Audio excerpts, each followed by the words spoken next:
Good evening, welcome to the studio this evening. So we'll do a little bit more with respect to this canal boat. So I've just got some black paint that I'm shaking up here. And we're going to mix some black paint. I'm going to thin it down a little. 2, 3.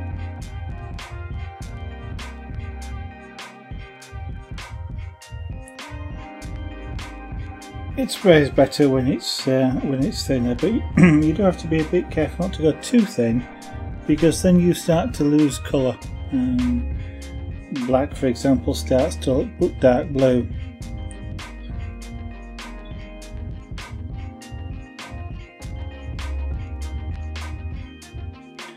So it's not always you don't always thin it down very much.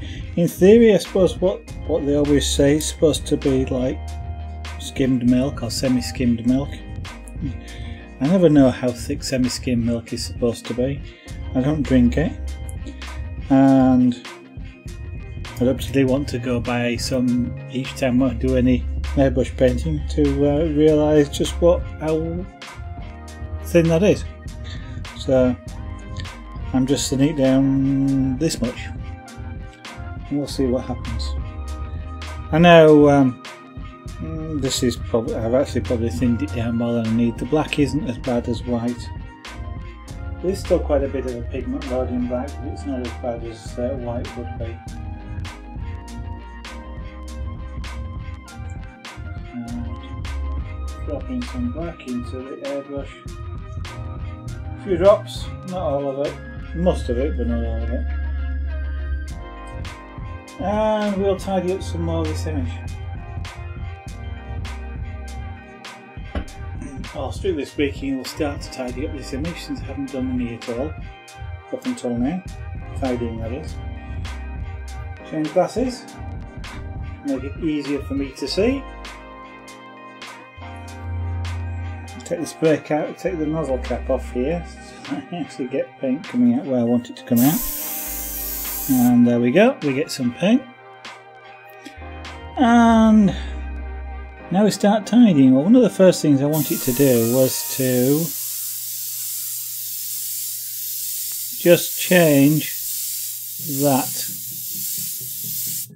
because where it was originally made the narrowboat look like it was rolling over, and that wasn't a good idea. So I now want to tidy up around these windows a little bit.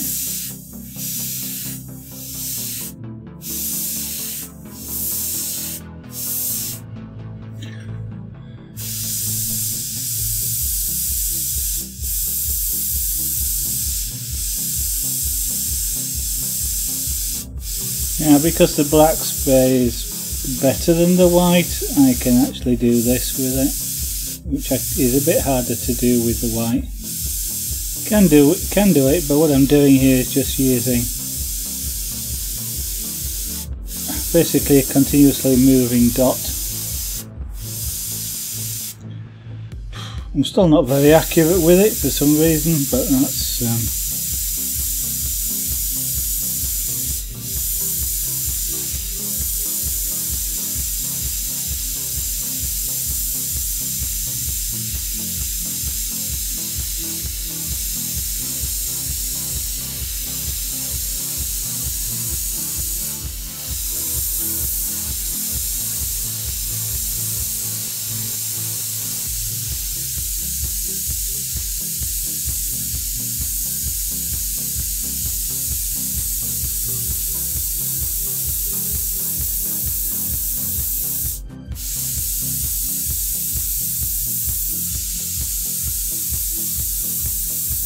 so my left hand here is doing two jobs. It's holding the airbrush at a fixed distance away from the paper, and the other thing it's doing is supporting that hand. Now I'm going to have to go over that with white again, but that's not unexpected.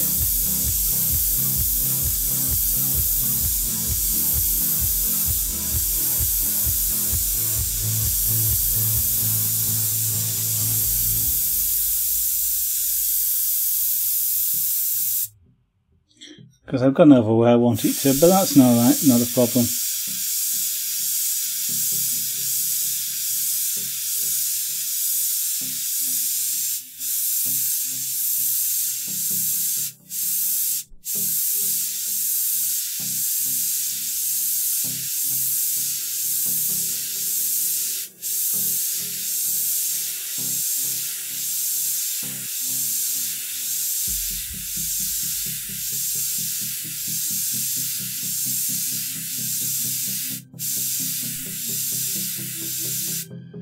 Now, a lot of this window is covered in overspray, so it's grey. It's not black. And just for the minute, I want to make it black. I'll probably put white back over the top of it again afterwards, but I want to blacken it down a bit first.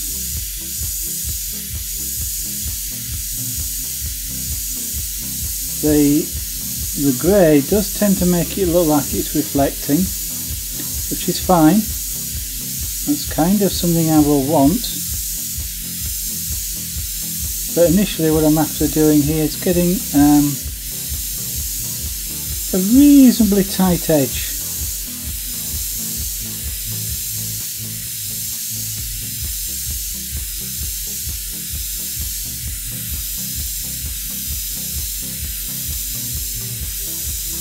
Now then, once this picture's finished, on the stream after this picture's finished, one of the things I'm going to be doing is I'm going to start spraying some terracotta jars, or clay type jars, and I'm going to start by spraying them with what is effectively a primer coat, and so that'll be just a grey, and I need to move the easel away and set up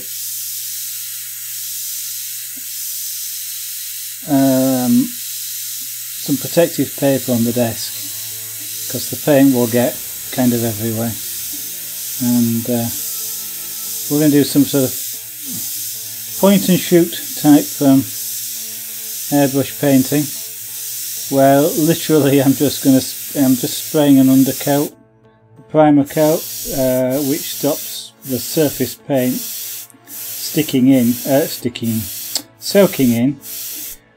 So I'm not particularly going to be doing anything nice, fancy at all. It is literally just going to be using an airbrush in lieu of a spray can. But you'll sort of get to see somebody sort of blast some paint on. May actually even get the G5 out. Might actually give that airbrush a workout. Well, I won't be giving it a workout because it's not a particularly big job, but give it a...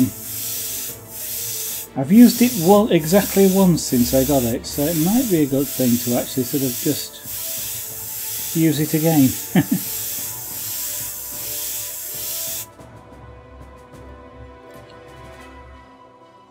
Okay, so I want to do some more black on there. It's not black enough, but what I'm going to do now is do this other window here.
Sorry I went quiet there, but I was using controlled breathing to make sure that I wasn't going to move the airbrush around.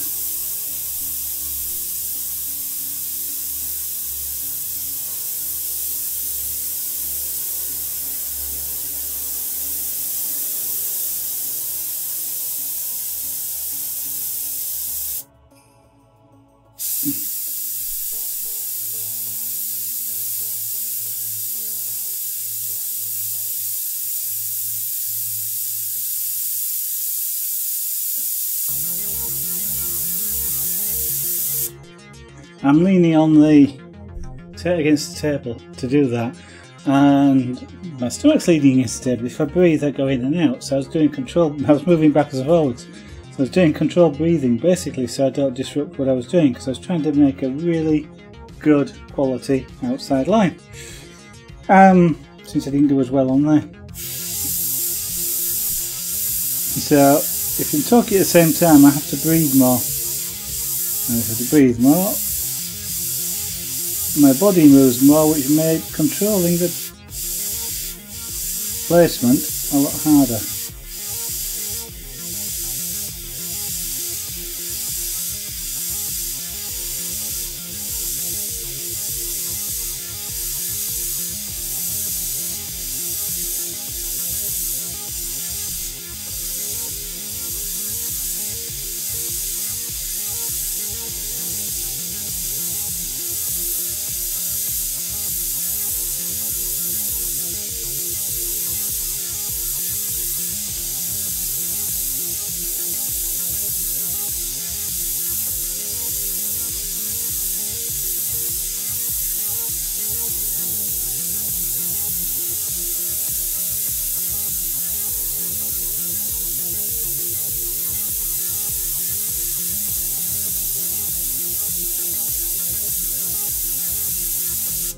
Now in doing this, I'm not too bothered about creating blobs at the end of the line, so I'm not using proper technique, because I'm not bothered about creating blobs at the end of the lines, because it's black on black and I'm kind of wanting the black to sort of just merge in as much as possible. So an extra bit of black blob only shows up because of the wide overspray, and as I do some more work on it, that's going to gradually disappear anyway, and you can't get blacker than black. You can, it's have black, like a lot of other things, are called capped colours. If you've got a capped pink, you can't get any more pinker than the colour of the paint that you're spraying on. You have to change the colour of the mix. If you were spraying white on pink, it depends on how much white you put on as to how light it gets, or white on red, it gets lighter, it goes pink, it goes lighter and lighter and lighter. Put enough on, it goes white. But if you spray using pink, it's what's called a capped colour, or a capped shade. You can't get any lighter than that. So, okay, so you can't go any lighter, darker. You can go lighter from the point of view if you put a very light layer of paint on, it looks lighter. So in that particular case, you couldn't go any darker. But it's light and dark is a really relative term. So basically, it can't go more saturated than the paint you're spraying, I suppose, is the correct way of saying it.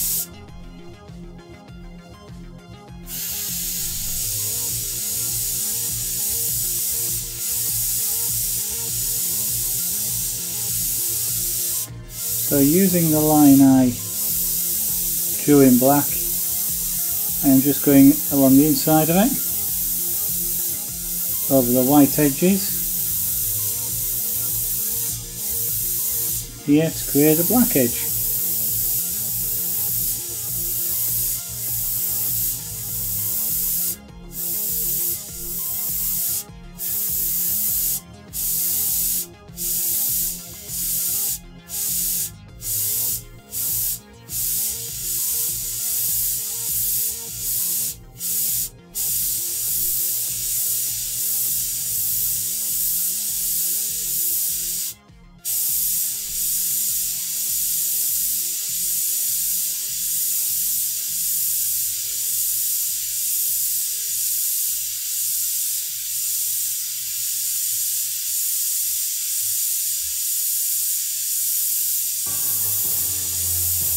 And using fine lines near the edge, as we get further away I can open up the paint a little bit and get more paint out with a thicker line.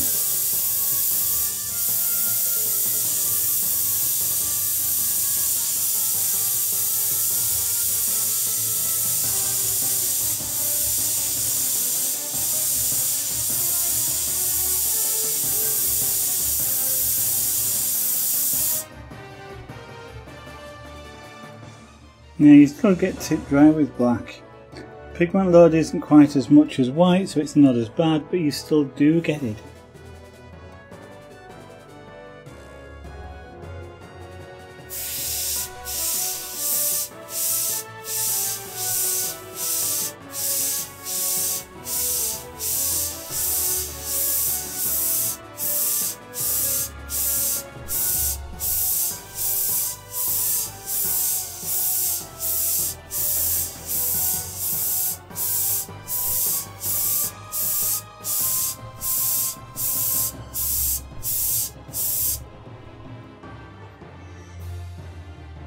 Okay, so I'm getting kind of what I want there, so that's fine. Come back to that shortly.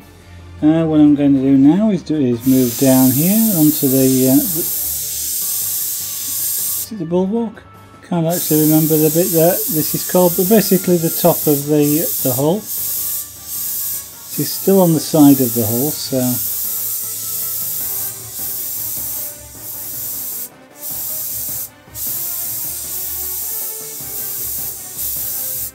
now, in the UK at least, narrow boat or even wide boat, hulls tend to be black. And so that's what I'm doing here. I am making sure this is black. I've got a lot of overspray, so we're taking away the overspray. I could have used a shield in doing this, but one thing about using a shield is you do get a hard edge. And I'm kind of exploring the technique where there isn't a hard edge, it's a soft edge. The other two pictures I've done, same thing. There was a little bit of hard edge done on the aircraft, but on the train it was all soft edge work, and this is kind of all soft edge work as well. This is perhaps a little bit more detailed than the train will be, but and I didn't use, on the train I used pure white. I never, I just used white. I didn't use any black at all. But here I am coming back and tidying up edges.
Now my ability to do straight lines is out of practice. I'm not being very straight at all. At one time I could do a reasonably straight line over, an inch, 2 inch.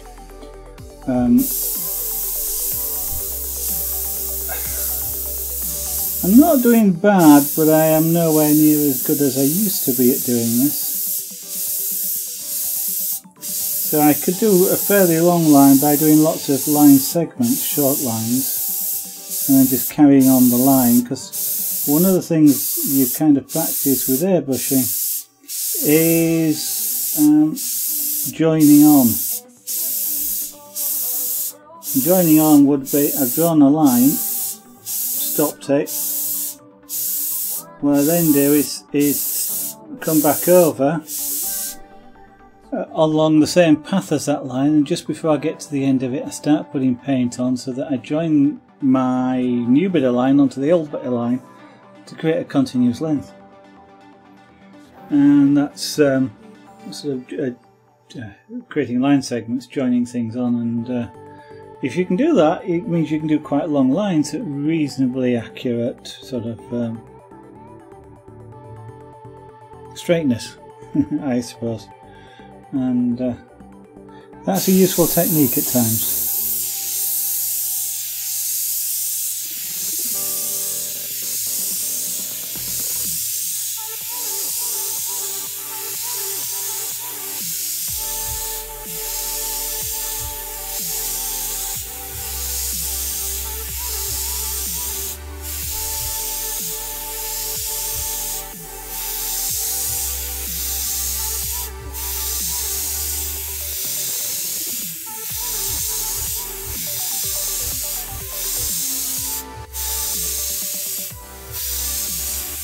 Now the white line just below where I'm spraying here would actually be a marked line. It would actually be white paint or similar on an actual craft. Could be red or whatever. It's an accent line. So I do need to sort of paint that in reasonably solidly actually. It's not a ghost line, it's not a reflection, it's actually sort of a line that's there. Now often what it is this top part here will be painted a different colour to the actual hull itself. That may be an accent separator line, or it may just be the difference between the two colours.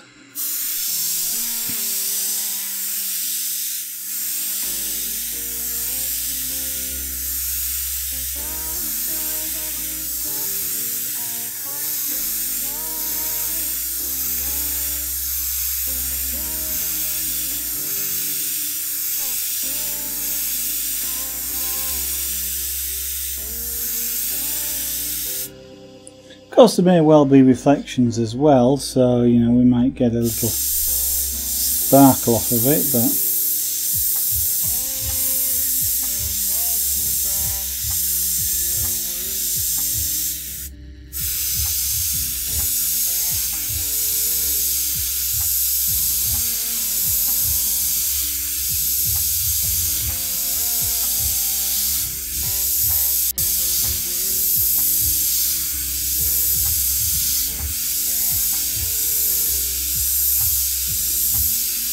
now sometimes these crafts will carry a name board up here on the bow in that particular position there, and sometimes that's just decorative painting. I mean one time on, if you ever look even at the old working boats in the UK, the old working boats used to be family accommodation. So the cabin at the back, the working family, and I really do mean family because you'll be talking about children as well, would live in the back of the boat, and they live in a space which is barely bigger than a car. In fact, it possibly isn't even as big as a car. It's a tiny space. And there's sort of very ingenious techniques of the bunks and the storage and the cooking facilities, and there would have been a heated stove in there for winter for the heating, and you know that will provide the heating in the cabin. The cabin on something like this, the cabin would literally be just a small proportion back here because the job of the boat was to carry goods. Coal, china, rocks, wheat, anything that they could actually haul, just like a lorry would these days, if you like, a lorry on water. You know, one of these things, a boat like this in working configuration would probably easily carry well in excess of what an articulated traffic car articulated cars, articulated trucks carry today. You know, you're talking of tens of tons of stuff, relatively easily as well. And the motors on these days, I mean, it would have been pulled by a dray horse of some kind back then, but even today with the motors, it is surprising. You know, one of these things weighs tens of tons, certainly tons anyway. And the motors that are driving these things are not as powerful as an articulated truck, and yet this thing moves. And you fill it full of coal, and by full of coal I mean up to here, and you can't get much more in. Really heavy load, and yet the same motor will push it. Same horse would pull it, 1 horsepower. I mean, literally, I guess, when these were being drawn, it was 1 horsepower. And each boat would have its own horse. And then when these became motorised in that part of the earlier whatever, then these would tend to pull another one. So this would pull an empty butty barge, I believe they used to be called, which would be a barge without an engine, possibly even without accommodations on board. So it was, they are, for their weight, they are really, for their capacity, if you like, they're reasonably efficient. Unfortunately, they're just not very fast. 4 miles an hour is a maximum speed. Actually, that's the speed limit in the UK, but and that is actually quite fast. You do cause wake at that sort of speed, which, if there's anybody tied up at the side, they don't like. I'm guessing sort of a horse-drawn version of this would be 2 to 3 miles an hour, something like that. So it's not a particularly fast method of transport, but there again, having suddenly the amusing thought crossed my mind, that still may even be faster than the London Orbital Car Park, otherwise known as the M25. You may still get there faster on the waterway. Certainly in central London, the water buses can be faster than the underground. So the history of these things is quite fascinating, and the way that they were used. Very few working boats around now. The inland waterways, of course, who maintain the canals, do use working barges. You do get some working barges, people doing things like coal deliveries, people using them as homes but work from them. So you might get artists, for example, who will live on a narrowboat, work in the narrowboat.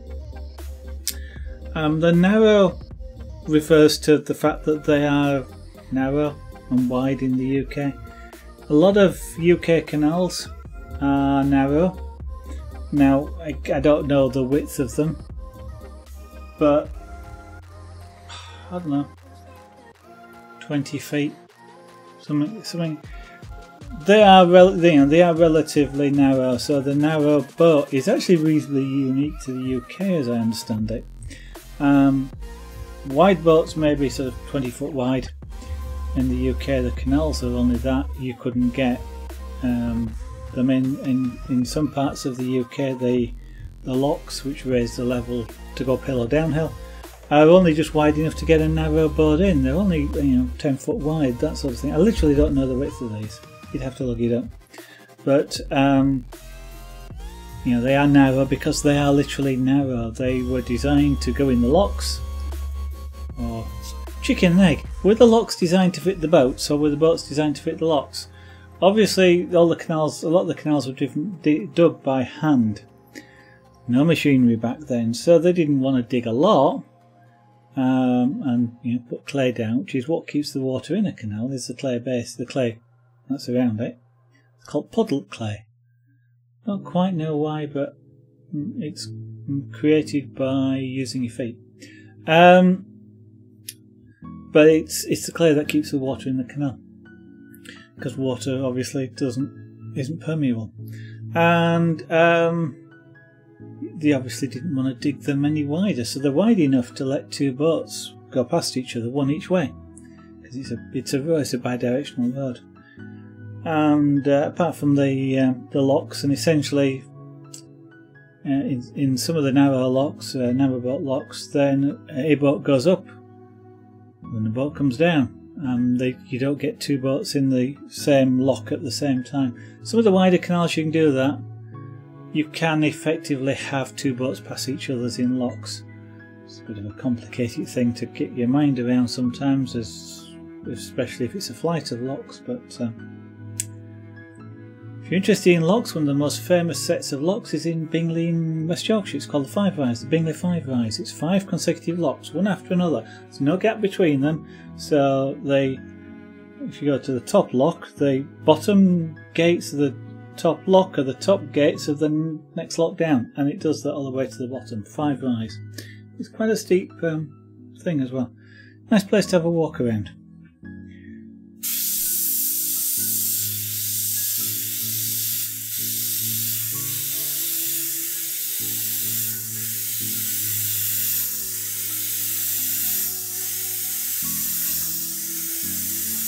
Back in my youth, I did consider getting myself a boat to go on the canal. Back then I would not have been able to afford one of these. It would have been a more conventional lake type boat. So it would have been what probably gets described as a day boat, even though it would have had, you know, a bed in it. I kind of did look at it and then look at one or two, and then never actually did it. But you know, being on water is something that's, you know, fascinated me for years. I'm not about to. This is where somebody says yeah, but I'm not about to go and get a boat.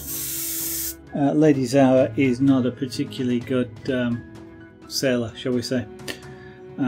She gets seasick even on inland waterways, so it's highly unlikely I will ever get a boat.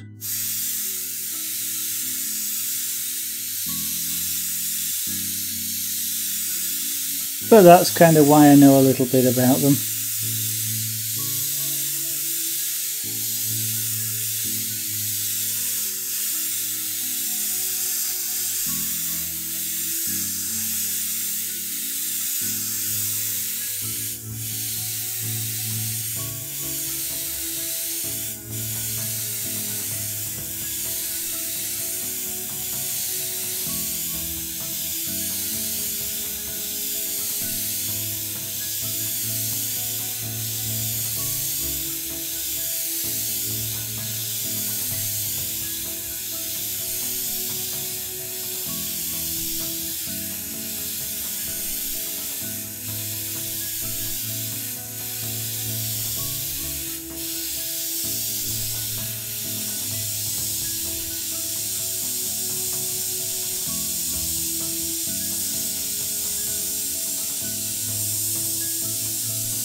Now then, the hull is blank. So if this were night, the water would be dark. But if we were talking about moonlight, for example, the water surface itself would be reflecting, but the side of the boat probably wouldn't.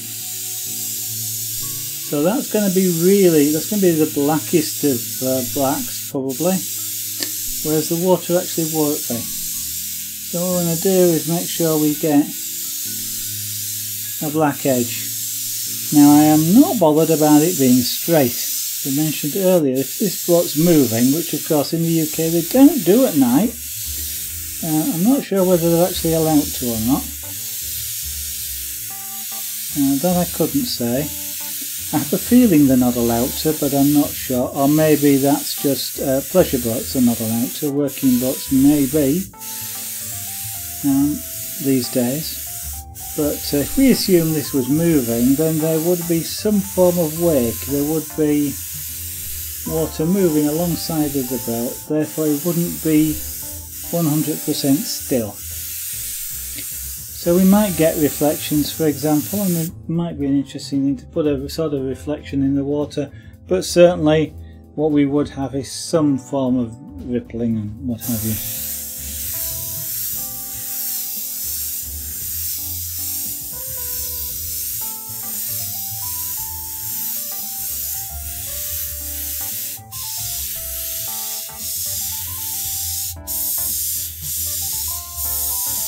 Finer the line I want, the closer I need to get to the paper, because it sprays a cone.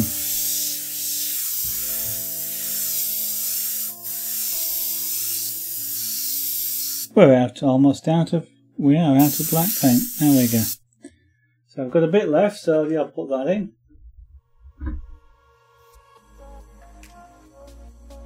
And I probably will, well, I may not mix any more up actually.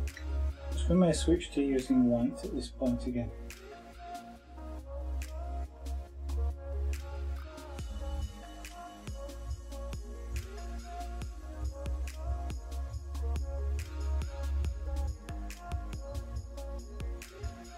So I'm just scraping the paint out of my little mixing cup just because I'm cheap. And I don't like wasting what's in the mixing cup. And I shall have a drink of coffee, so excuse me. Coffee is important.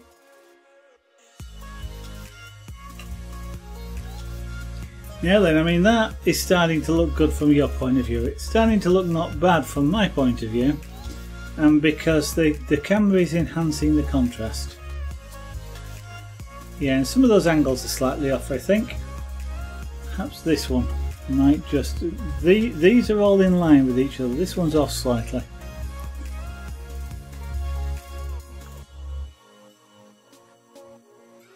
But with that contrast there, you're seeing this is really black. Which of course is what I was after. I'm not seeing it as black as you're doing, but well, it's close enough.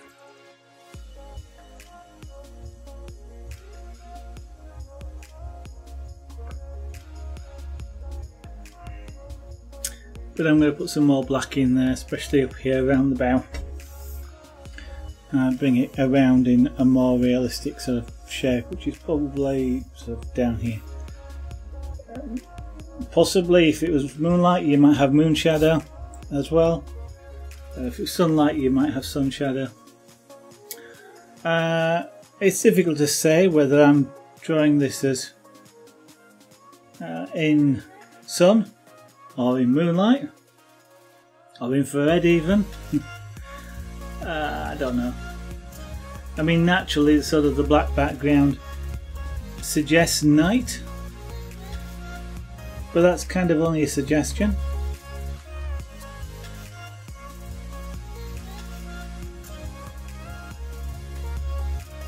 It's kind of like something you don't actually notice in a way, whether it's black background or not, which is kind of a weird thing, but as looking at it as you're looking at it, I'm sort of looking in the monitors and it's not really necessarily obvious that it's a black background.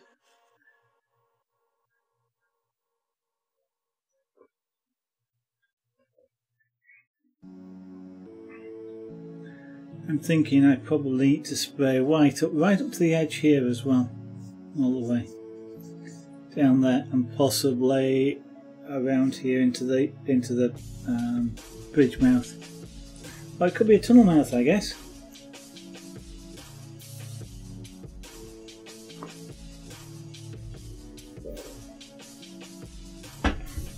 Incidentally, in the past, walking a tunnel, canal boat wise, has had a completely different meaning to what you might think of it these days, unless of course you're familiar with it.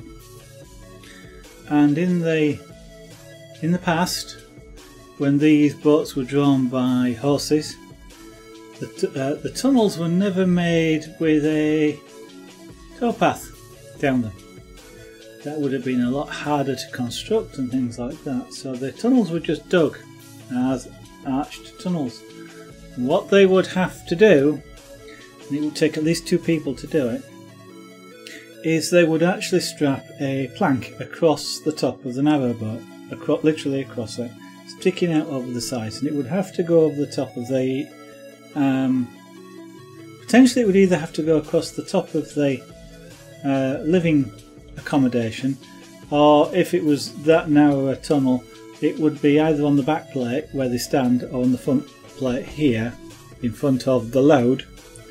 And what, or potentially in both places as well, I guess. And then what you'd have is one person on each side of would lay down on each side of the plank on their backs, put their feet on the tunnel wall, and literally walk.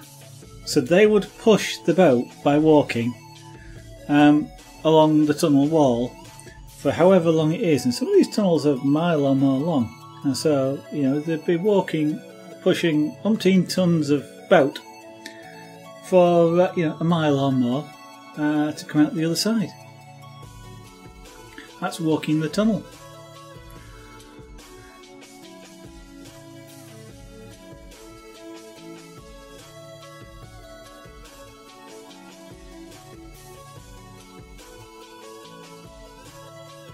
It's quite something. You might not think actually that it's amazing. We're talking about these boats weighing several tons, just unladen they weigh several tons, and yet you can move them by hand. You can get one of these boats. You can stand on the towpath, put your hand on the side of the boat and push it, and it will move. It'll move slowly, and it'll take a bit to get moving, but it will move. You can shift several tons worth of boat by hand. It's amazing.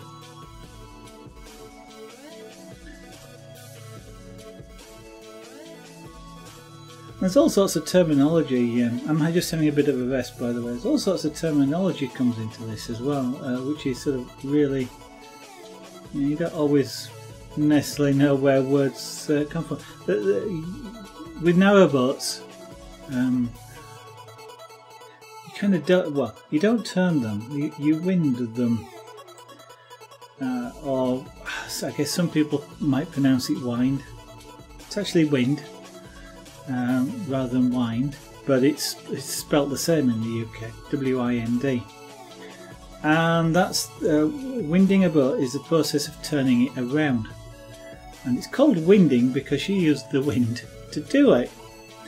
And it has to be a part of the canal which is wide enough, because obviously for the boat to turn around it's got to fit acrosswise the canal and some spare to get around. So if it's a 30-foot wide boat, a long boat, you need a 30-foot wide section or more than 30-foot wide section of the canal to do it in. Often done in things like canal basins, because otherwise, generally speaking, on the canal itself there's no reason for a boat to turn around. I guess if there was some form of blockage where they need it to go backwards, then it wouldn't be as easy to do, but you can actually pull a boat backwards. It's got a fairly blunt back end. These, even with horse-drawn ones, it's, I don't know, interesting. I mean, these sort of boats would have been, they've been that shape, even as horse-drawn boats, and then with engines fitted, it's the same shape. But interestingly, for a horse-drawn boat, you could put a bow at either end. There's no reason why you couldn't. It's not, doesn't change the efficiency much. But that's a different thing. But they would basically have to tow the thing backwards. But in something like a canal basin, that's when they would turn around, because they'd draw in, they'd be unloaded, they'd then have to turn around to go back to the other their other port of call, pick up the next load, or go somewhere else in the basin to pick up a load to take it back. Because of course the most efficient way to use these things, like it does in logistics these days, is to have a load going both ways. But the process of winding usually involves getting the boat to go nose in. I suppose it really depends on which way the wind's blowing. But let's say the wind is blowing from there down here.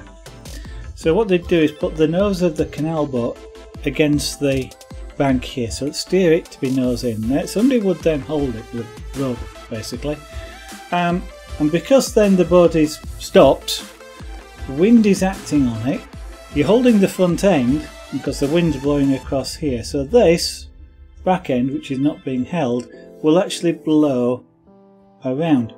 If they hold it enough and it's windy enough, there's enough momentum that blows the boat all the way around across the canal and starts it going back the other way, at which point they just walk with this rope that way, which draws the nose so it sort of spins. So that's winding. The wind turns the boat. If the wind was going this way and they want it to turn around, they'd either turn it the other way or turn it from the stern, one of the others, pull the stern in and let the front go around. But you essentially just hold one point and let the wind blow the boat around, which is why it's called winding. There you go. Winding, not winding.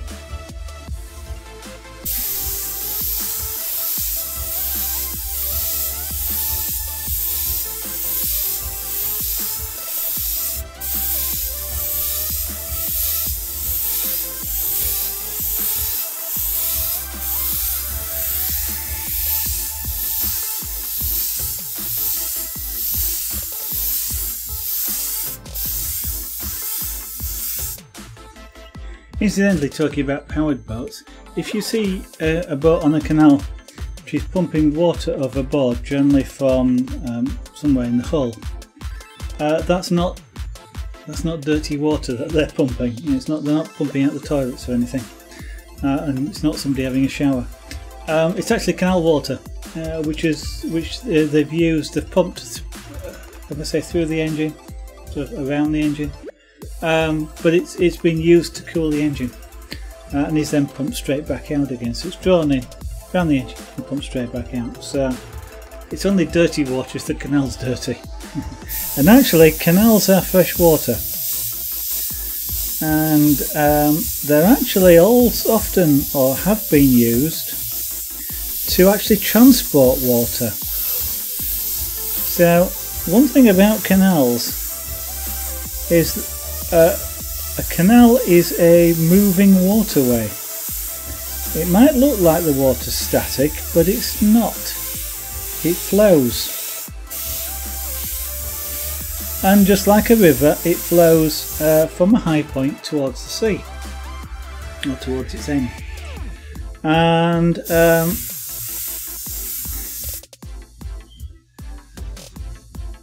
you might say, usually you look at it and you think that water's not moving. It is. It might be moving slowly, but it's moving.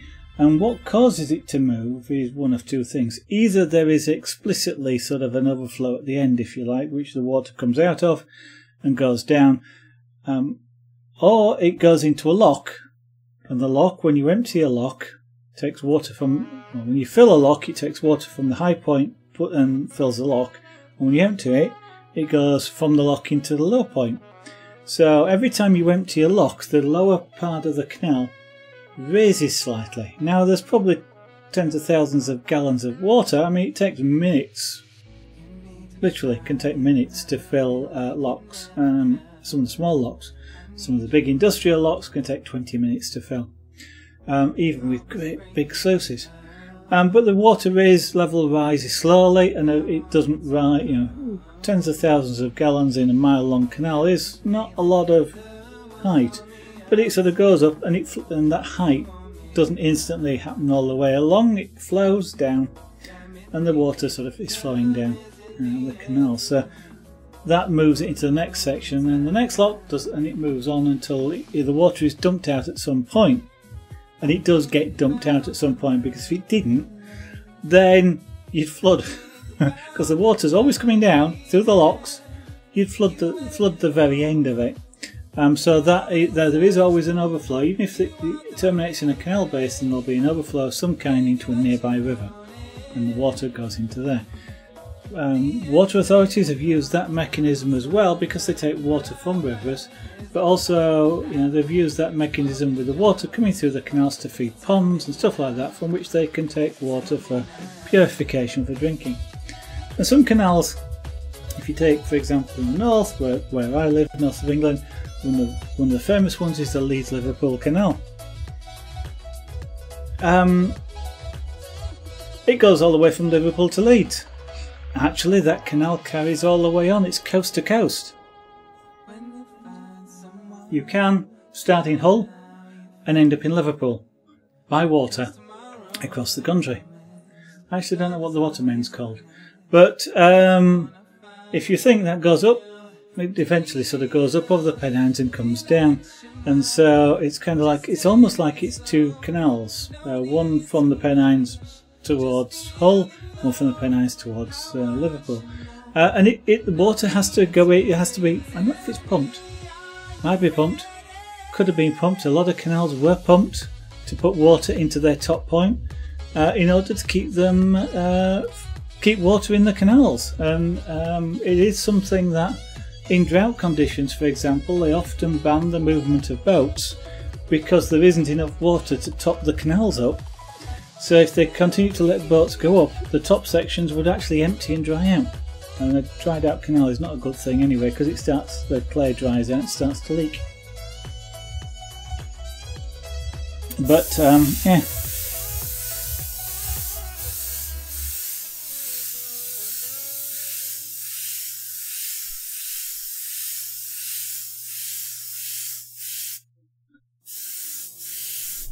Now, one of the things I'm going to do here is get that angle right. So what's that angle going to be? It's about that. Right, so let's get this angle right on the back here. Get some paint coming out this airbrush.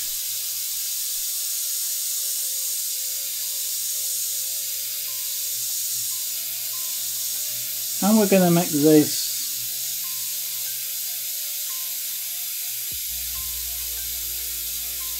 I'm just doodling with black paint on a black background.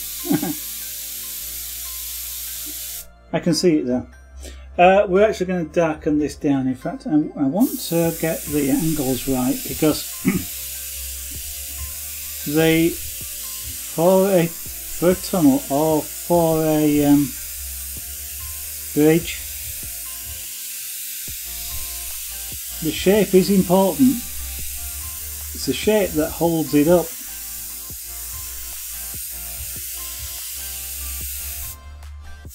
And so, generally speaking, with arched tunnels, the arch is really important, and the angle, and it's a smooth arch.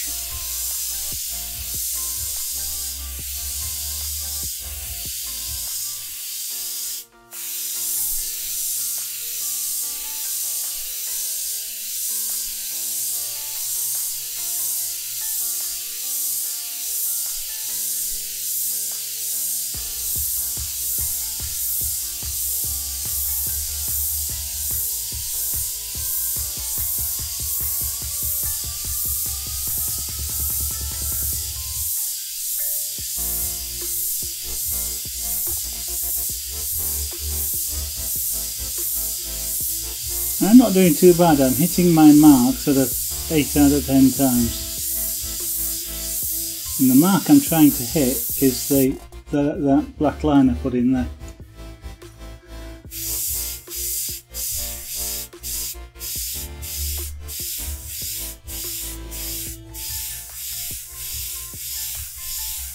So what I'm doing is just darkening away the overspray from the white and I put in the other day.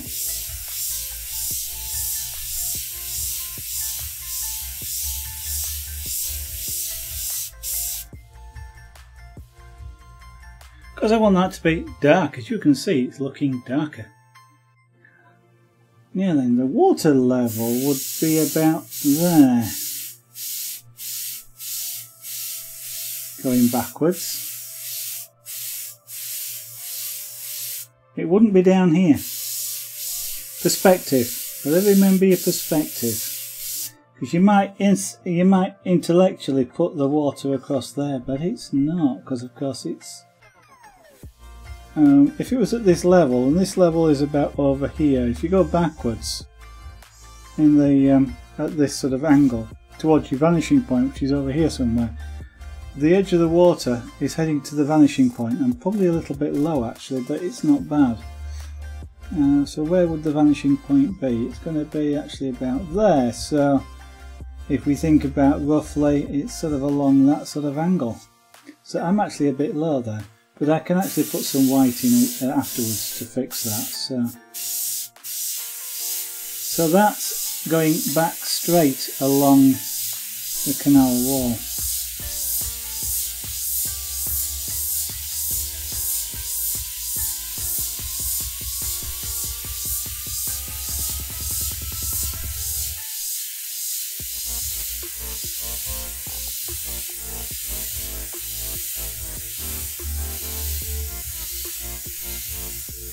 I nearly made a mistake, even though I knew what I was doing, I nearly did it wrong. Having said which, is, you know, I can put white paint on again afterwards, that's not an issue at all.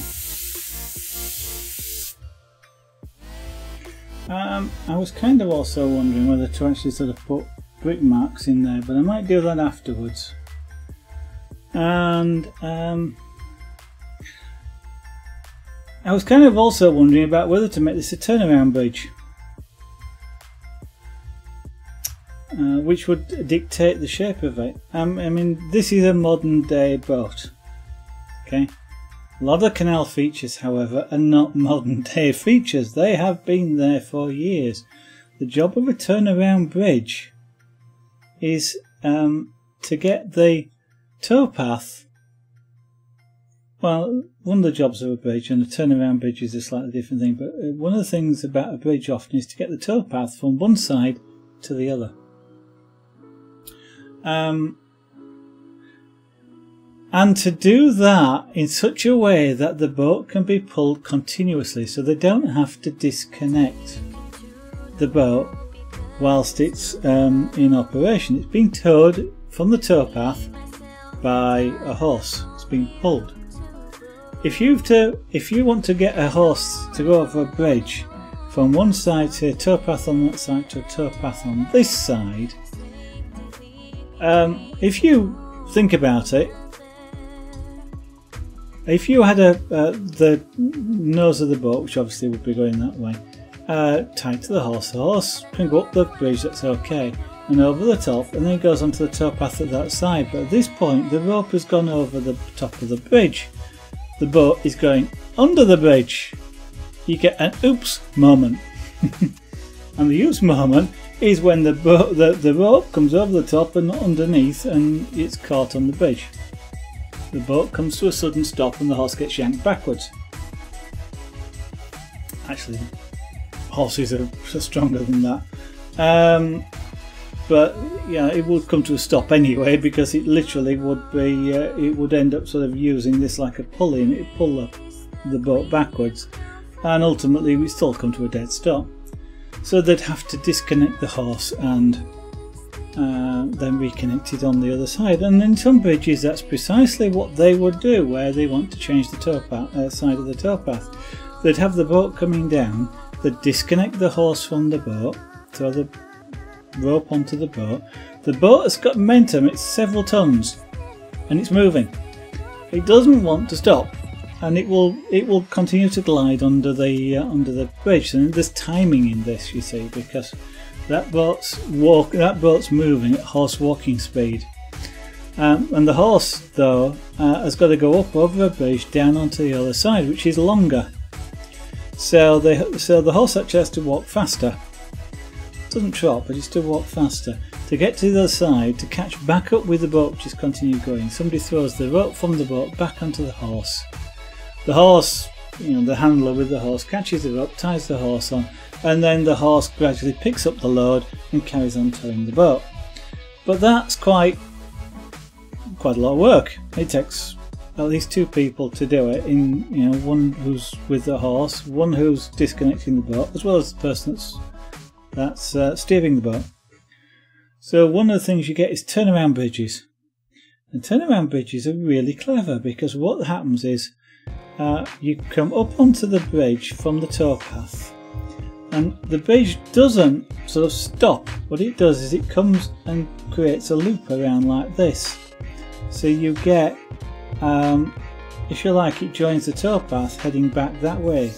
Now often there might be like a T-junction, if you like, but it sort of comes around and comes that way. Now if you think about what happens then with a boat, the horse comes up here, the rope's on this side of the bridge, it's still on this side of the bridge, it's still on this side of the bridge when the horse is down here, it's still on here, this side. it's loose at this point, but it's still on this side of the bridge, and the horse then goes under the bridge on the opposite side. The rope goes under the bridge, the horse goes under the bridge, the two are connected by the rope goes under the bridge. The horse has to walk faster to catch up the boat and then take up the load and carry it on. But that's what a turnaround bridge is for. It swaps the canal towpath from one side to the other. It works both ways as well, only in this direction they go over the bridge before going under it. Coming the other way, they come under the bridge and then go over the top. And if you think about it, it works in either direction. Really clever design if you think about it. Turnaround bridges, not too many of them around. No, I don't think the Leeds Liverpool has any, but the towpath's all on one side, I think there. Another place they sometimes change towpaths is at locks, because the boat has to stop there anyway, and the horse would potentially be disconnected while it's manhandled through the locks, and the horse can always go over the gates to get to the other side, or over a nearby bridge. It is amazing. You get a canal lesson in UK canals on this stream, as well as me actually drawing the things in white paint.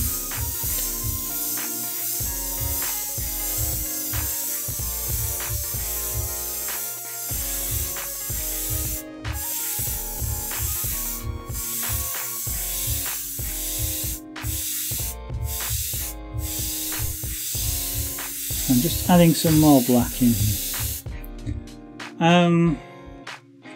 Yeah, so all I'll do is I will also let's add some black up here as well. Just define what might be the edge of the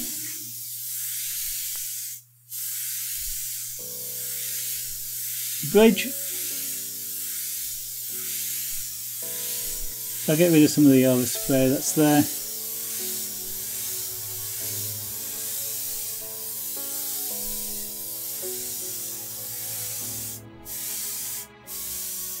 What I might do is put some sort of patterning on the bridge, so make it a consistentish colour, and then do either hint at actual blocks, stone, or because they would likely be of stone, not necessarily of brick, but hint at them or actually draw some sort of patterning of them on there.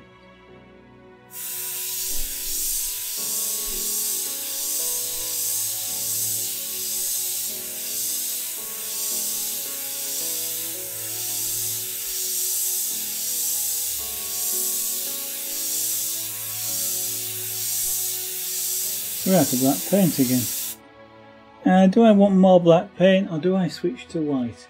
It's at heart. It's what, 25 to 9.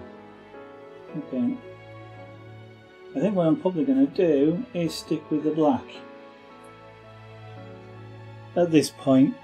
I've got a bit. I can do some more black. The reason for that is it's going to take about 10 or 15 minutes, 10 minutes or so, to clean the airbrush to put white on.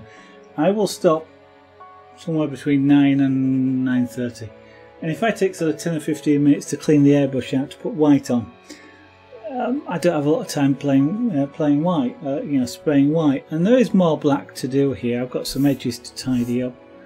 I'd like to darken these off again. They will get more white paint put over the top, but it'll be less oversprayed, therefore it'll be a more controlled sort of thing.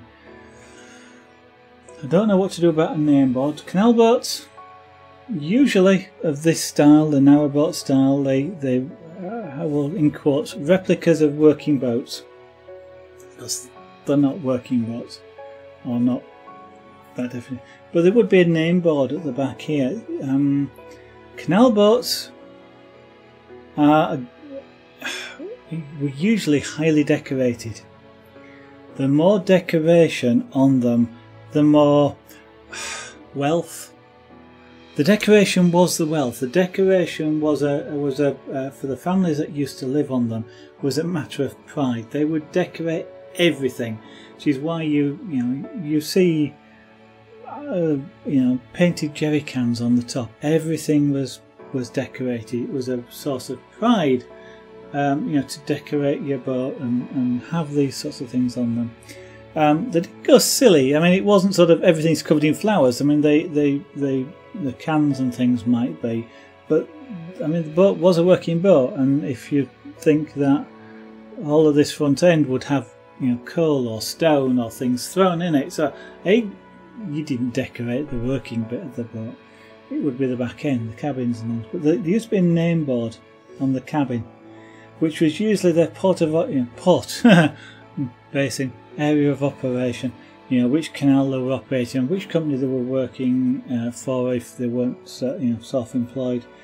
You know, which basins they worked out of. All sorts of, you know, things like that. It's essentially the name of the craft and some details about it would be at the back, and sometimes you get the nameplate at the front as well. But you know, that would sometimes be decorated. It would be, you know, it might be framed. You know, you might have roses around it or things like this. So I don't know what to do anything about that. Or not. It might sort of hint at something, or I might just leave it. I don't know. We'll see. I'm going to put some more black in here, and we'll spray a bit more black. I mean, these windows kind of look like they are at the moment. They look like what they will look like eventually, which is that they're reflecting something, which is why they look kind of slightly grey. But at the moment, that's because of paint overspray. And we sprayed the white, despite the fact I'm using quite a detailed airbrush, and that airbrush is spraying quite a fine cone. Paint does go everywhere. I mean, even this bottom area here, this top area here, it looks black, it looks unpainted. You might be able to see some white around here, or it looks slightly grey, or as though it's reflecting, you know, the lights reflecting off of it a bit. And it is, because it's white. But even here, if I was to take these tapes off, you would see a really dark line right across there. This top bit, which has been covered by this masking tape, is black, and it looks really black when you take the tape off. Even if you didn't think there was any paint on here, even at this corner, you would be able to see quite clearly a black frame around this, even though you didn't think you got any white paint there.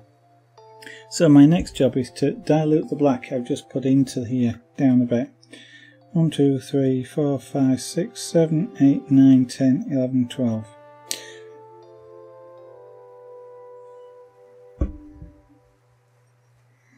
Now this evening, my viewer count on the stream deck in front of me isn't working, so I don't honestly know if anybody's out there. So if you are out there and watching, thank you very much for watching.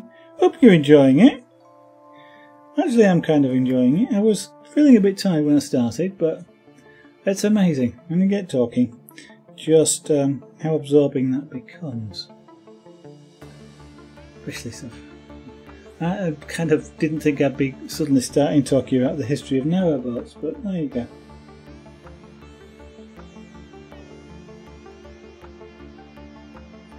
Now,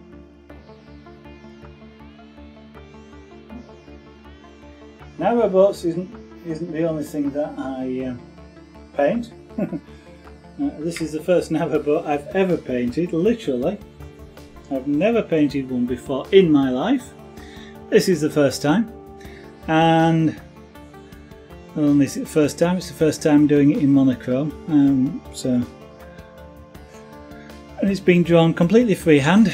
There's been no pencil marks on here first. It was a completely fresh black piece of paper taped up, and we just went at it. I've not even used any shields or anything on this. This is all been done purely by airbrush, by hand. I do have some reference pictures to help me with sort of perspective and what things look like, foreshortening, which is what this effect is, but essentially it is just done from what it looks like. We do lots of other things on the stream. It says below I'm a variety stream. If you've looked at the details below the stream window, then you'll have seen some information about some of the other crafts like the pyrography, scraper board, chainmail, punchcraft and carving. Those are all things which have been done or are done on the stream. Airbrushing is a new thing that has been added to streaming, which I haven't done previously. So I've done, on this series of streams, we've done three lots of airbrushing. And airbrushing is something that I haven't done for 2 years, at least 2 years since I last picked up an airbrush, before we started this set of streams with airbrush painting. So I don't think I'm doing too bad. This is a new technique to me.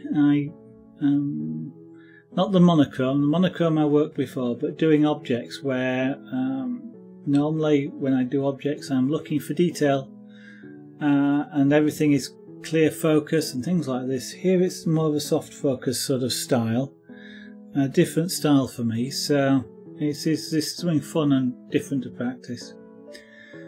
But I was mentioning about the other streams, and if you actually look at the bottom, just above the blue box at the bottom, all of those things that keep popping up there are all things that have been done on the stream. So it's currently showing jewellery, but sometimes I'll show you the blackboards, which are scraper board. It'll show you a couple of colourful the real trains, which is the punchcraft.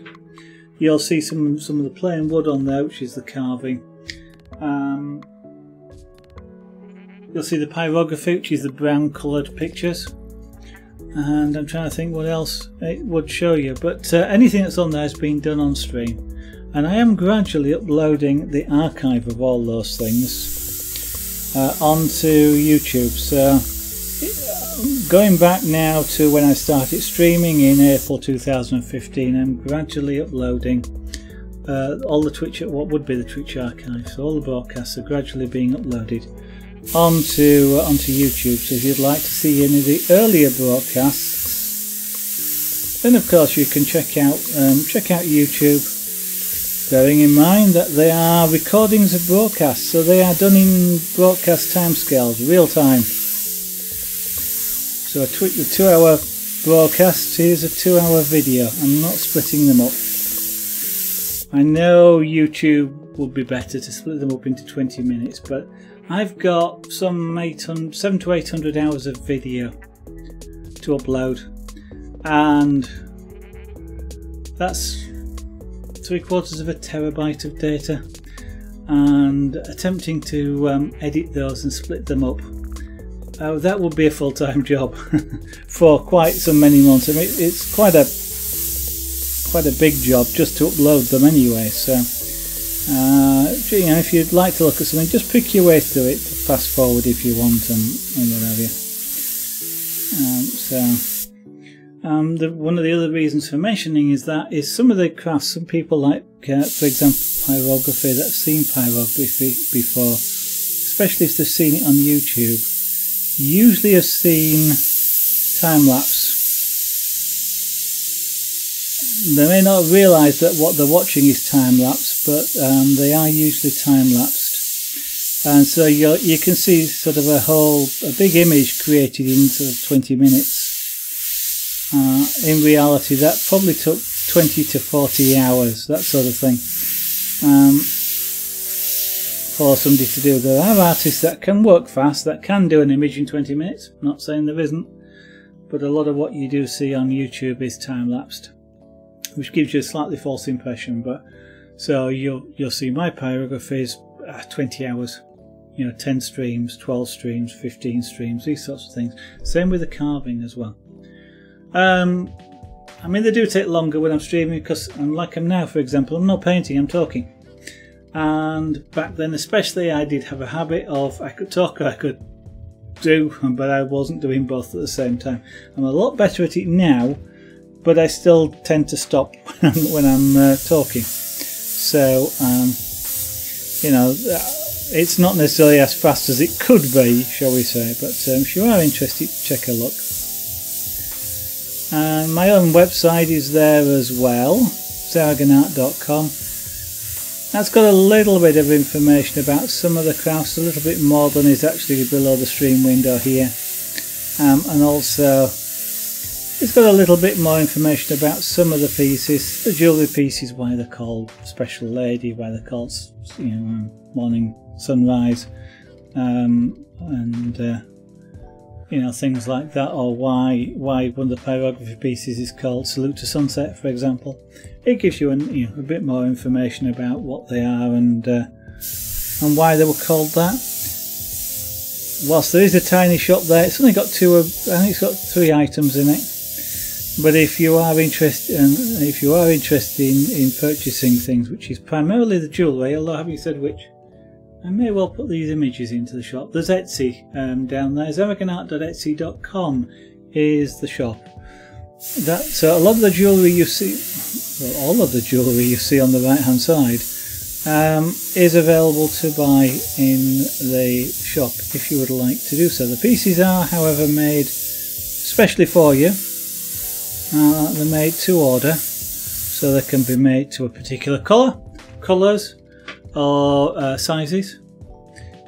So make sure, if it doesn't offer you the option, if you're interested in buying stuff there, if it doesn't give the option to pick a particular size or colour, make sure you tell me in a message what you'd like. Because if you don't tell me colours, then you'll get the colour of the sample which is shown on Etsy.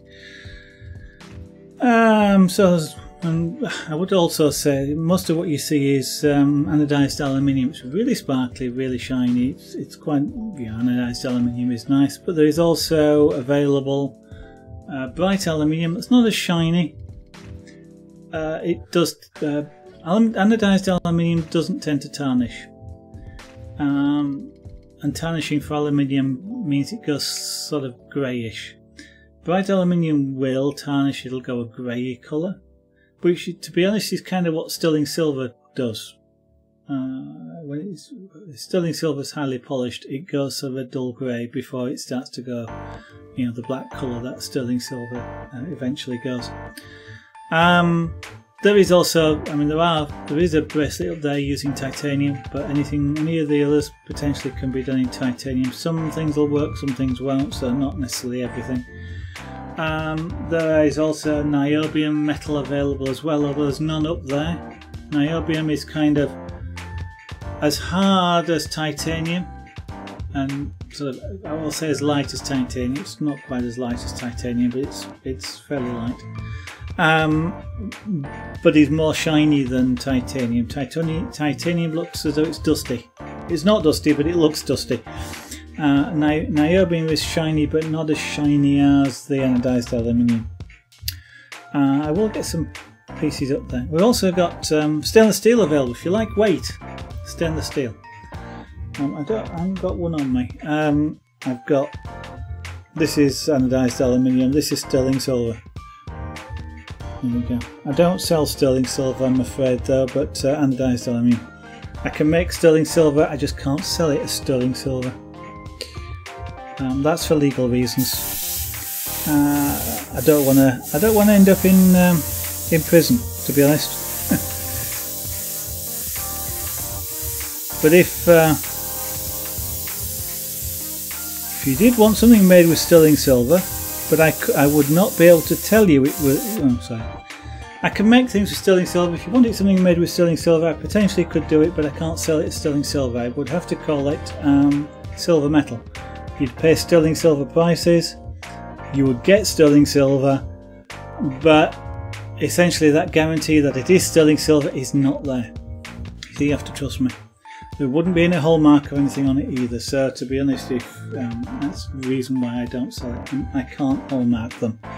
It's too expensive for me to do that, which is why, essentially that's the only reason why I don't sell sterling silver, because it's too expensive for me to hallmark, which is the legal requirement that you need to call sterling silver sterling silver. But a couple of other things I'm going to mention whilst I'm just doing this. At the top right of the window, of course, is the 2 buttons. There should be 2 there anyway.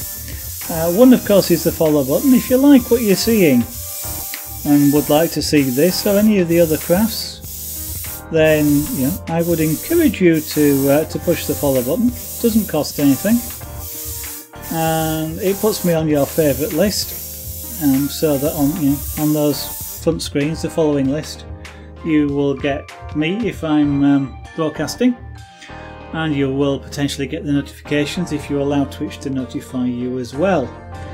And of course the other button up there is the subscribe button. Now this channel is an associate channel, so it is possible to subscribe to the channel, and as an associate, what that means is some of your subscription, half of it actually, comes to me as a subscription, and I use that money to assist in the stream. So it goes towards doing things like buying materials, whether that's paper, paint, wood for pyrography or carving, scraper board to do things, to scrape with, or whether it's tools like airbrushes or chisels, or whether it's stream tools like cameras and microphones and things like that. That's what it gets spent on. And if you would like to, I would ask you to consider subscribing to the channel. If you'd like to, that would be absolutely fantastic. It's not mandatory. You can watch whether you subscribe or not. It's not. I'm not going to go, oh, you're not subscribed, therefore you're not watching. No, I don't do that. But it does. It would help fantastically in in keeping the channel going. If you'd consider that. Nearly. So that's most of the advert stuff. You've got Twitter down there, by the way. I ought to move them up a bit, because I know on some TVs and monitors that's probably overscanned and you're not seeing it, but there's Twitter right at the bottom. I do tweet things, having said which, I forgot to tweet the start of this stream. I usually tweet the start of streams, and if I can't stream for some reason, I will tweet that as well. As it does happen sometimes, I do actually have a full-time job outside of streaming. Unfortunately, streaming does not, as yet at least anyway, streaming does not provide enough income to do it full time. So I do have a full-time job, which does mean that sometimes the issues, because I work with financial databases, so sometimes the issues do mean that I can't actually stream on a particular evening. And when that happens, one of the things I will usually do is tweet out, so everybody is aware of that. So it's always a good thing. Follow me on Twitter, and you'll get that sort of notice. I am not the sort of tweeter, however, that tells you what I have for breakfast, or what colour I'm about to pick for shirt or anything like that. So you're fairly safe with me. What you will do is get stream related tweets, and by stream related it may mean things to do with that, like hey, this is a lovely looking medium, or how's this for an inspirational picture of snow outside the window, that sort of thing maybe. But essentially that's it. You don't get let's say you don't get the what I had for breakfast tweets from me.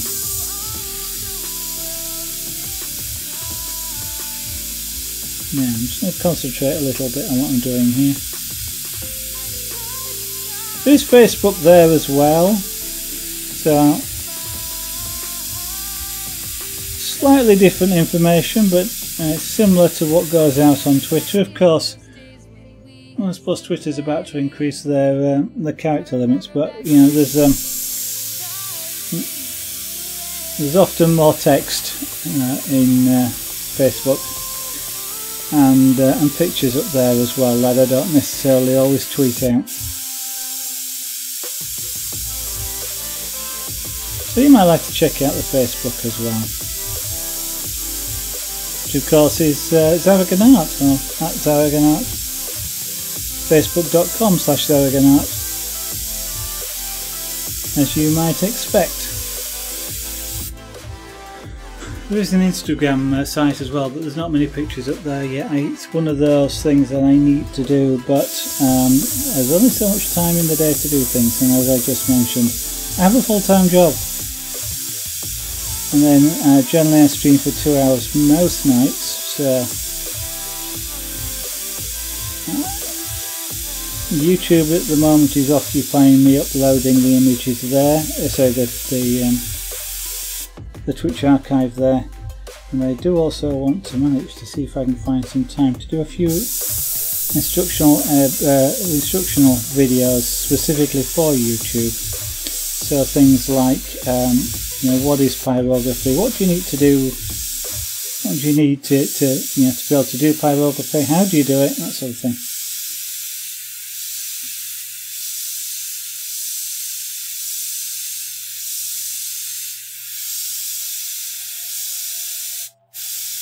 Because that is one thing that tends to be quite lacking, I think. And one of the reasons why I actually stream is to show, well, to show some of these art forms, and also to allow people to ask questions, or to be able to see that, you know, what pyrography actually is about, for example, or airbrushing, so people can ask questions about airbrushing, or any of the other crafts that I do, to be honest. And some of the ones that I don't even show on stream. So I do other things off stream, like cross stitch and needlepoint and not embroidery, I forgot what it is, but rug making as well, latch hook rug making, for example. And whilst I haven't done any for years, I can do things like knitting and crochet as well. So all around lots of crafts. So if anybody's interested in asking questions, then they're quite welcome to do so. And I am trying to just darken this down. It is actually surprising how hard it is to make something dark on black paper, especially when it was black before, and as then it had white overspray on it. You can get rid of the initial white quite easily, but then you are left with what is a greyish looking thing, and you can see around the edges where I've concentrated quite a lot of paint. You can see the dark edge, but you can't. But even in the centre there, where there's a lot of paint being sprayed, it's still not very dark.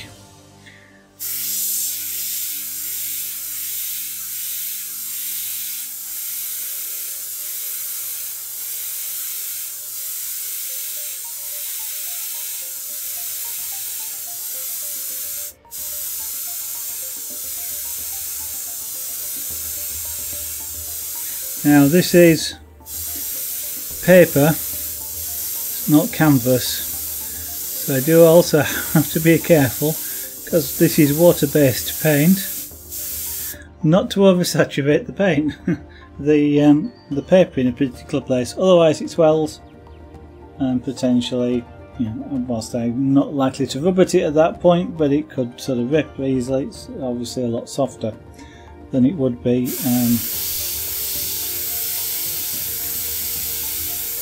if I wasn't soaking the paper with liquid.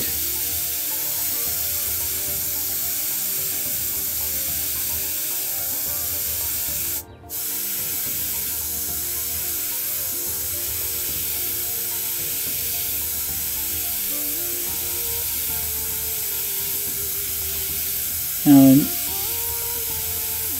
the front of the craft here is windows. A lot of pleasure crafts, it usually is a window or windows, usually often with doors, so you can come out into the bow area, because to maximise area, often the sides here come right down to the edge of the hull. There isn't a walkway down the side,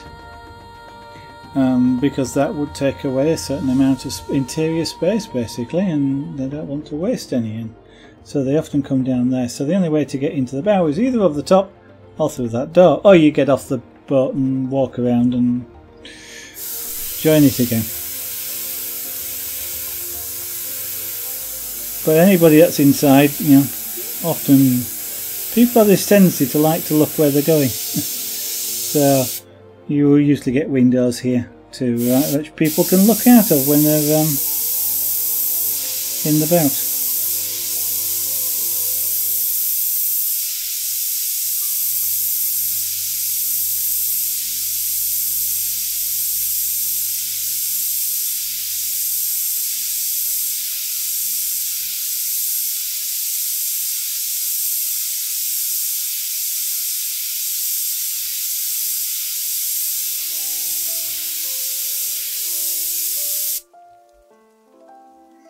Black paint again.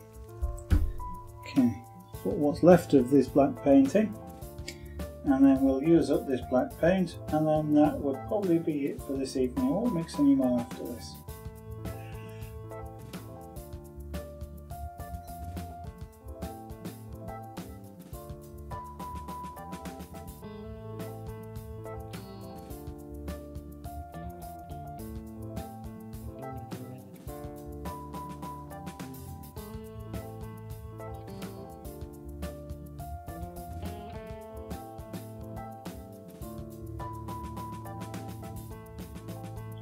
Right, well given that we probably used about 4 or 5 drops of paint, and we're spraying quite hard for what would be now about 25-30 minutes. I've just put the same amount of paint back, or in fact more paint back in. So in theory I've probably got enough paint in here to spray until 10 o'clock. That's UK time. But, may actually end up using it a bit quicker.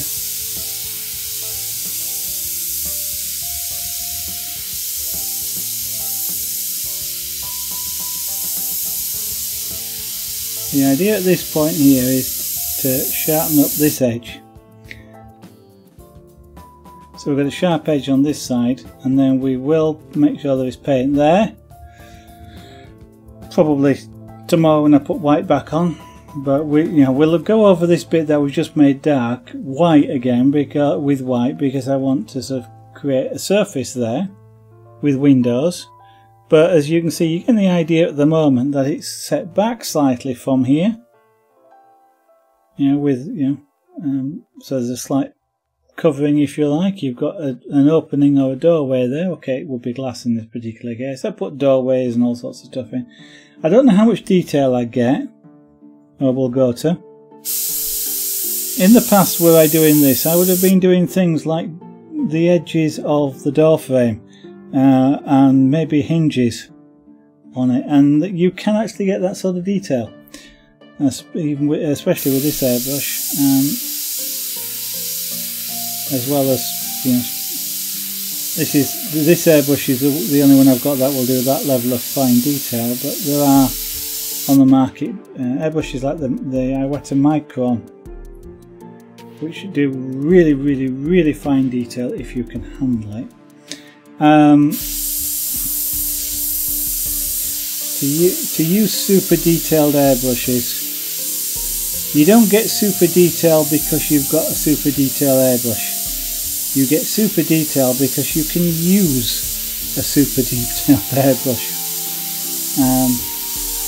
There are people that have the skills to take an airbrush that somebody else sort of, well, I don't know, what would be, let's say, a 0.5mm airbrush. That's quite a big airbrush in terms of nozzle size, and they can get details better than I can get with a 0.15 nozzle.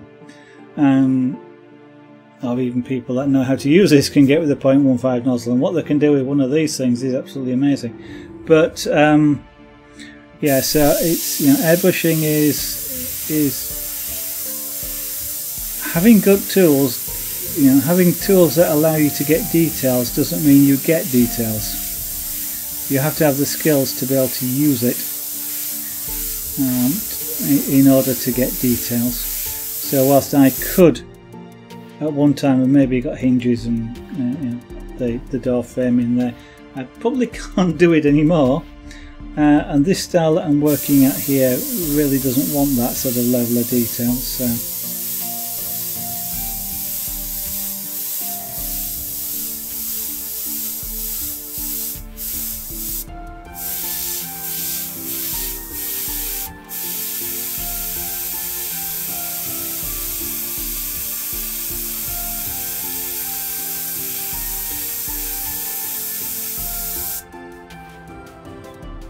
wondering whether there actually ought to be a shadow there, and maybe there should be, and maybe I'll leave what I've done here as like a shadow sort of area. So I was about to say I'm making this up as I go along. I am making it up as I go along. I'm looking at the image and saying, do I want to do X or Y to it as I look at it?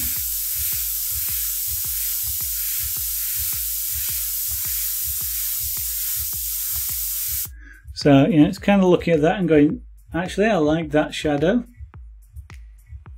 I like, you know, what it represents there as a shadow. I think that looks good. I'm going to leave that. I may not spray over the top of it, that sort of thing.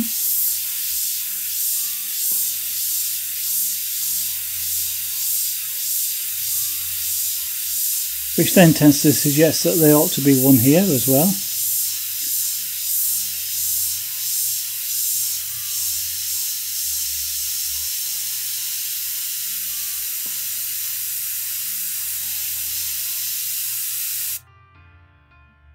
Kind of like that, which actually means this doorway is in the wrong place because it should be in the centre, but I've actually changed the shape of the top of that as well, which means this has moved out. So I now need to make this probably about there, or maybe even a bit wider.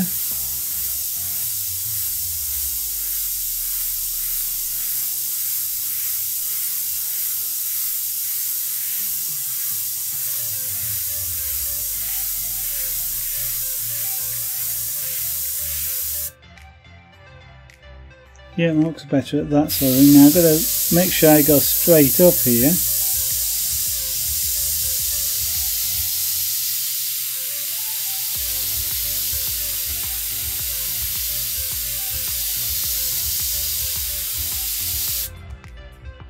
Now I can go straight up here because if the door doesn't go all the way up to the top, I can just put white over the top, but at least for the moment. It makes it a little bit easier if I just go straight up without worrying too much about where that door's going to stop.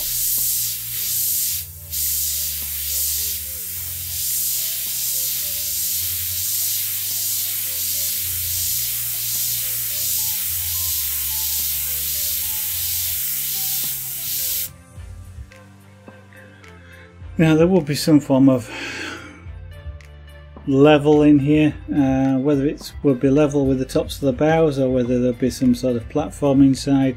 So the fact that this doesn't go all the way to the bottom, it's okay. You know, in fact it might go all the way to the bottom inside, but then there's a step on the outside here, so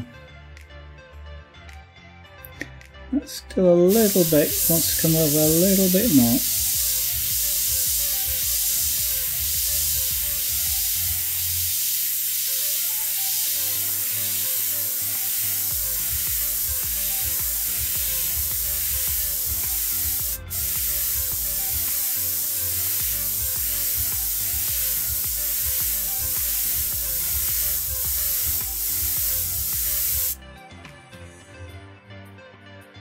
Now one of the things I'm doing is holding my airbrush at an angle here, and one of the things that does is helps to create a much sharper line, because I'm then spraying, sort of any overspray goes that way, not this way.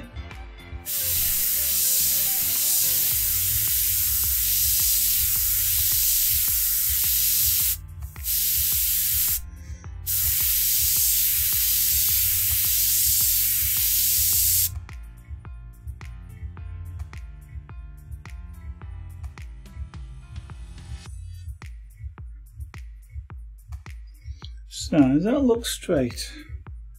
Well, it looks like it has a kink in it for me here, so let's see if I can get rid of that.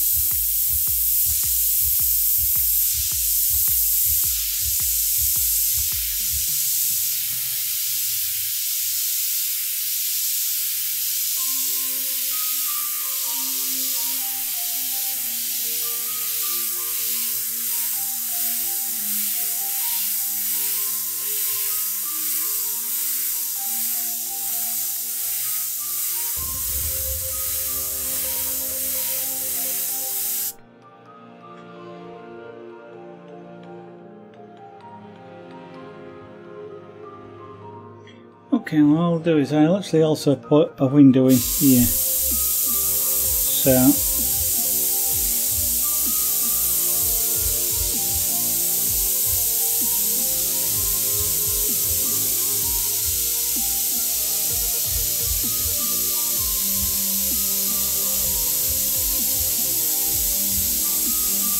think we'll take that all the way down.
you don't often just blast paint on with an airbrush, but it's kind of fun occasionally, like just when I'm doing that, where I'm literally just doing that and blasting paint on.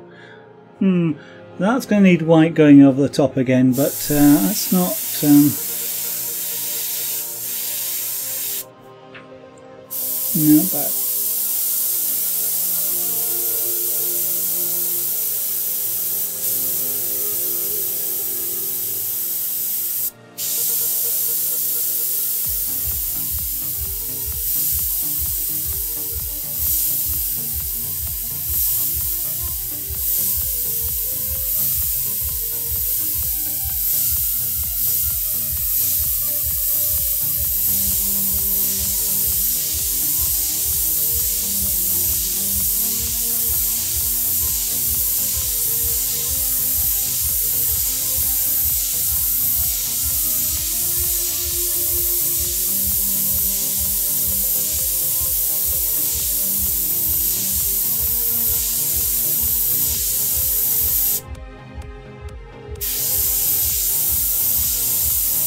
So it might sound silly, but it takes an awful lot of black paint to cover up white, even when that white is hardly there.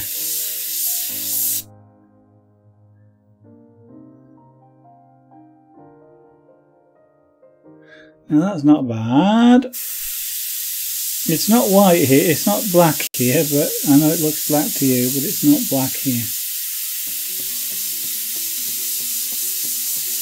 It's sort of a shiny sort of black here, which is, you know, picking up reflections and therefore is looking sort of grey.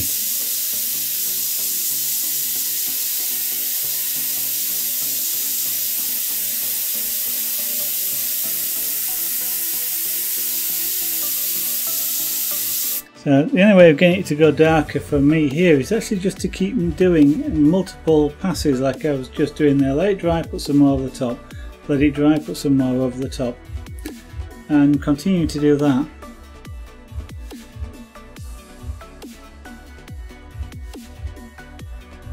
And what I would then want to do is just somewhere around there, just darken that edge off there.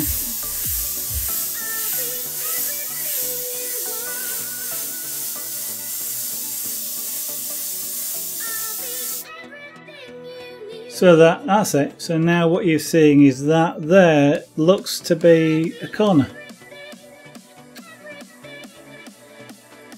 Now it doesn't look like that to me, but it does look like that to you. I will probably have to enhance that effect slightly when I get the white paint out.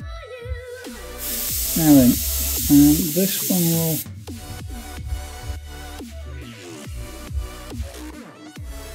Yeah, gotta remember perspective. That's at an angle.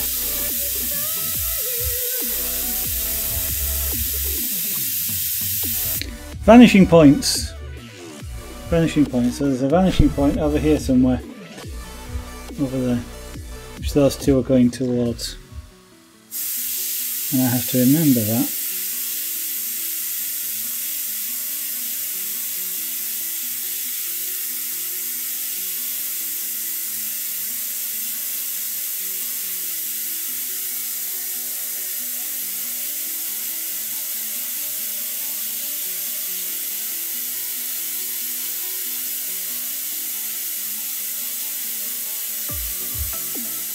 Okay, so I'm not using proper technique with this. Proper technique would have me turning the paint on and off, because otherwise what I am doing is creating blobs at the end of each little movement, but it's black blobs on a black background that I want to be black, so it kinda doesn't matter. So I can just keep paint on and just waggle it about a little bit here. I'm just filling it in. I actually want to make it as black as I possibly can. So the little blobs are okay. They're just not visible ultimately. If I was doing a single sort of line, you know, just like a one line end to end, and I wouldn't want the blobs on the end of it. So then I'd be using proper technique. But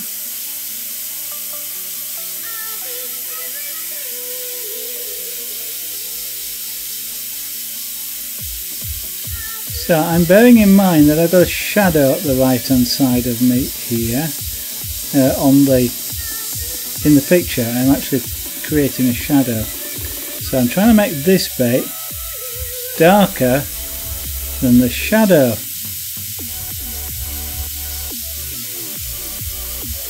Which might sound daft. It kind of sounds daft to me. It kind of seems like I'm doing it backwards. Shouldn't shadows be darker? Yeah.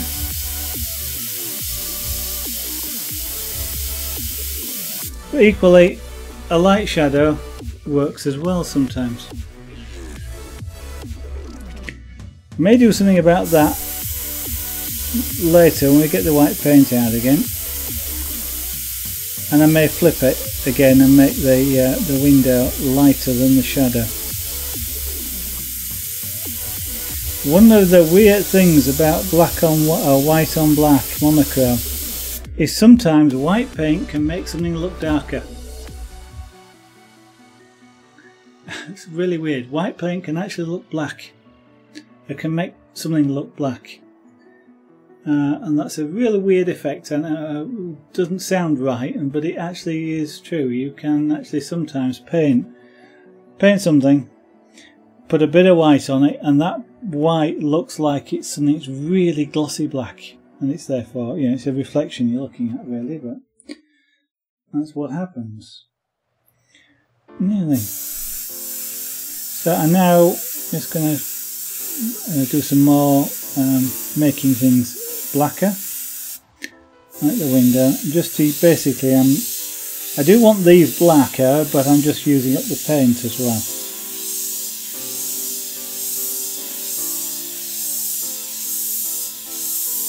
So I'm using the paint up constructively. I'm not just doing this for the sake of it. It is something that I want to be black, really dark black. So while I have some paint in the airbrush, I'm taking advantage to go over the area again. And I'll probably do it another 2 or 3 times even.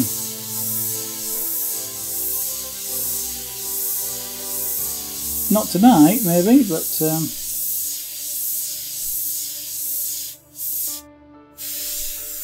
just so that we layer more black over the top and actually get a darker black.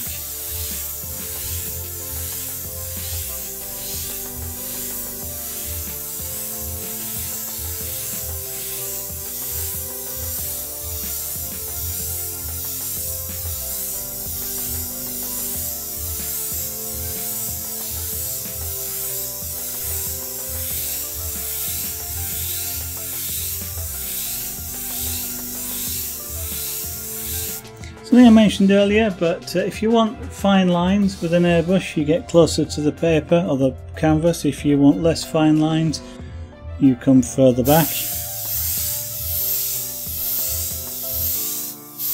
So as I get closer to that white line that's there, for example, I'm getting closer to the sheet of paper, so that by the time I get really close to it, I'm doing quite fine lines and I don't overspray it then. Although I will probably spray it in again afterwards in white. But I'm kind of like, if I can avoid having to do that, then that's fine. That would be ideal.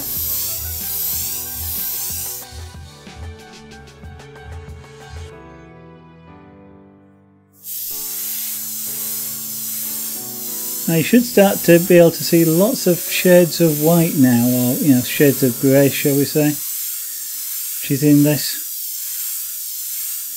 which of course is what we're after. A lot of them though are really subtle.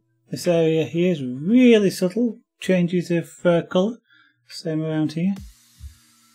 In person here, the difference between this area and this area is almost invisible, and yet you can see it quite clearly.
There we go, that looks a lot blacker than it did.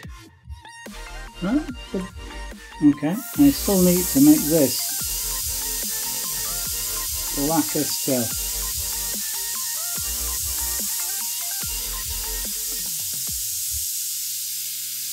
Because you're seeing some white overspray here, which is making the back of the boat look a different shape.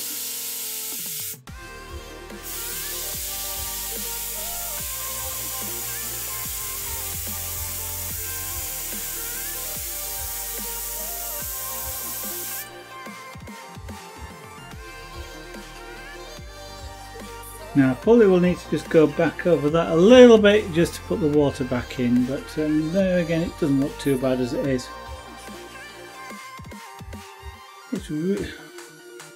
That still looks not quite right.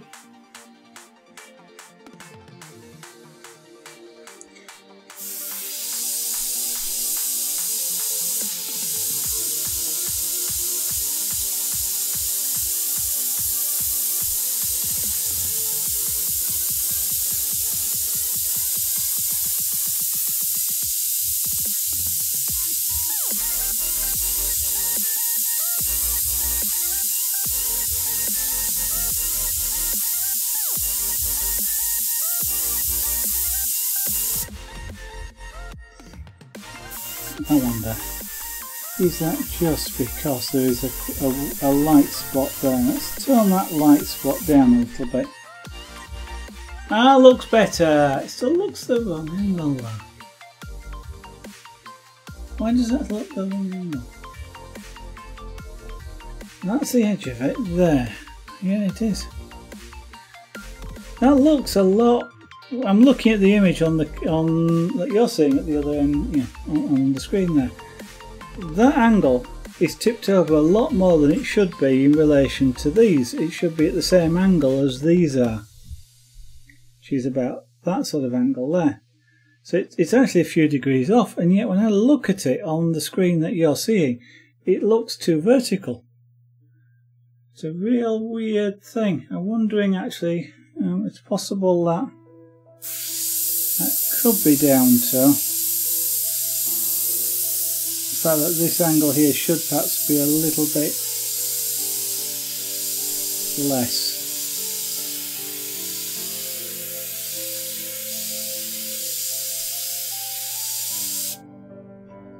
It might be that it should look thinner, you know, less tall, and that might be what's throwing it off.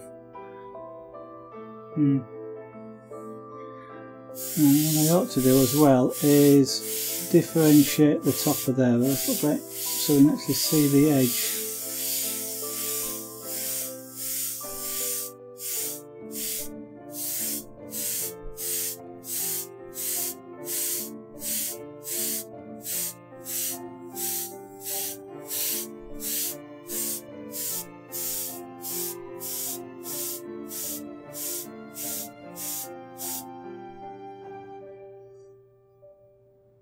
That's going to be an interesting challenge when we come to do that bridge, is just how to not make it too light.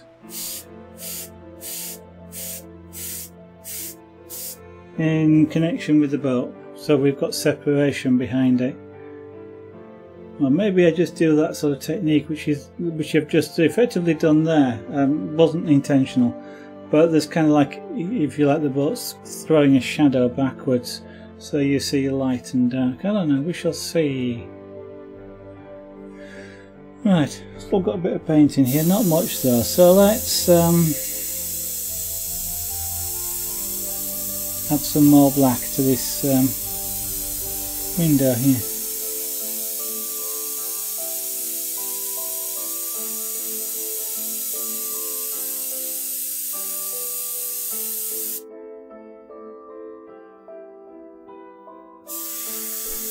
See, black shapes on a black window kind of make it look like reflections in a black window, so I don't have to be necessarily too careful about exactly which bits I cover and which bits I don't. Now that's actually starting to look blacker. I'm now wondering if that angle's off slightly, but I think what I'm going to do is look at that after I've slept on it. That's not, and by that I don't mean I'm going to take this picture and put it on the bed and lay on top of it. What I mean is once I've come back and have another look tomorrow. Now I know you knew I meant that, but you never know. There we go, we're out of paint. So yes, that took about 25 minutes to empty that airbrush of paint, and there wasn't a lot of paint in there, just a few drops. That's how far paint goes when you're airbrushing. Right, so quick look at that. That's I've got rid of the stuff at the right hand side. It didn't make a lot of difference, did it, between that and that? That's as far as we've got with the image tonight.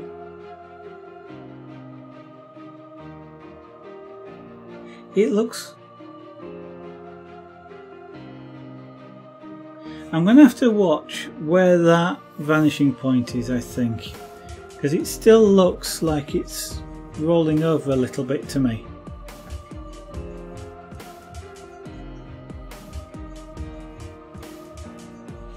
I wonder if it's that shadow, because I took the top off and it looked okay. I've put the shadow in now, and I think I've inadvertently pushed the angle up again. And yeah, maybe this window here should come up higher. Should have come up higher again. The cues are wrong. It's making it look rolled.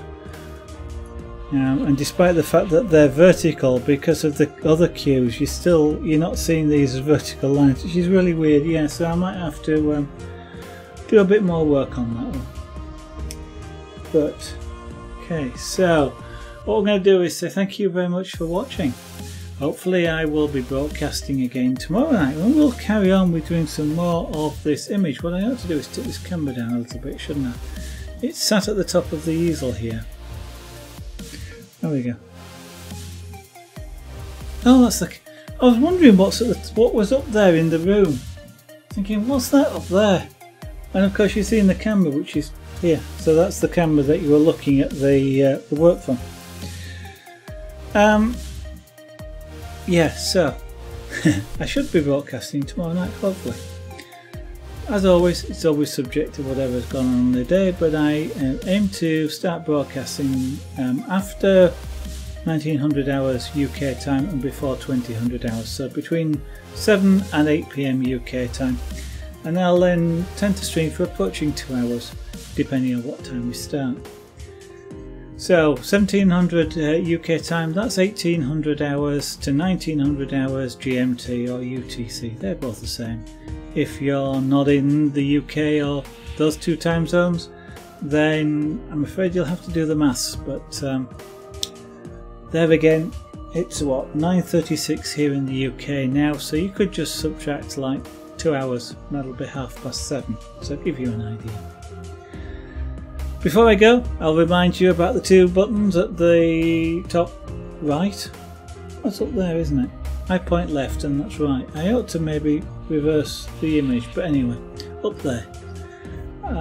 Follow the channel, it'd be fantastic if you did want to see some more of this or any of the other art forms, and if you would consider supporting the channel, then there is the subscription button up there. That would be fantastic. I think at the moment for October it's still half price. The half price means I get the full half price and Twitch get nothing. So if you'd like to consider subscribing and I get the full half price of subs that you pay for October, then that would actually be fantastic. Go towards buying materials and things like that for the stream. I'm going to say thank you again, repeating myself, but never say thank you too many times. I look forward to seeing you on the next stream. Bye for now.